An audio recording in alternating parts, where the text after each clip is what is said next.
बालासोर में हुए रेल हादसे को लेकर विपक्ष भले ही गिद्धों की तरह मंडरा रहा है, सरकार की कमियां गिनाने में लगा है, लेकिन रेल हादसे के बाद मोदी सरकार ने जो कदम उठाए हैं वो उनकी सक्षमता को दर्शाता है।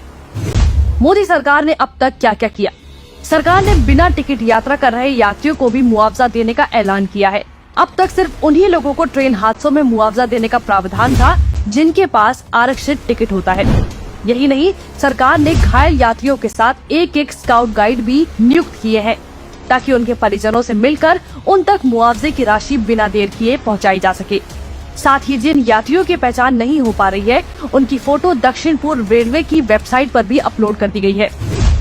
आश्वासन नहीं, तत्काल मदद।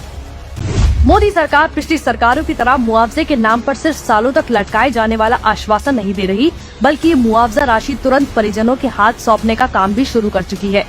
मेजर सेक्शन को मुआवजा वितरित कर दिया गया है। सरकार से यही उम्मीद की जाती है। बालेश्वर के बामपदा में मृतकों के शवों को रखा गया है। यहीं पर रेलवे विभाग की ओर से मुआवजा राशि दी जा रही है। रेलवे 9.50 लाख रुपए चेक और बाकी पैसे नगद तुरंत परिजनों के हाथ में सौंप रहा है। क्या इससे पहले रेल हादसों तो छोड़िए, कांग्रेस सरकारों के समय हुए अन्य किसी भी हादसों में इतनी जल्दी पीड़ितों को मुआवजा राशि मिल पाई थी? यही नहीं, मोदी सरकार इस हादसे के जिम्मेदार दोषियों को जल्द से जल्द सामने लाने के लिए जो कदम उठा रही है, उसकी तो किसी ने कल्पना भी नहीं की थी।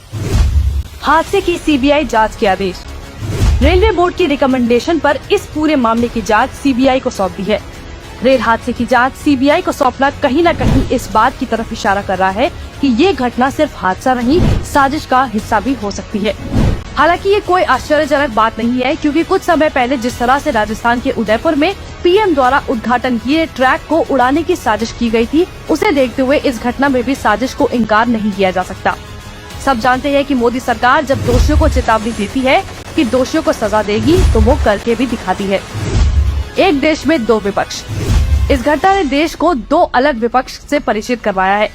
एक तरफ विपक्ष के रूप में उड़ीसा के सीएम नवीन पटनायक है, जिनकी पार्टी अलग है, सोच अलग है, फिर केंद्र सरकार के साथ कंधे से कंधा मिलाकर पीड़ितों को तुरंत मदद पहुंचाने का हर संभव प्रयास करने में लगी है।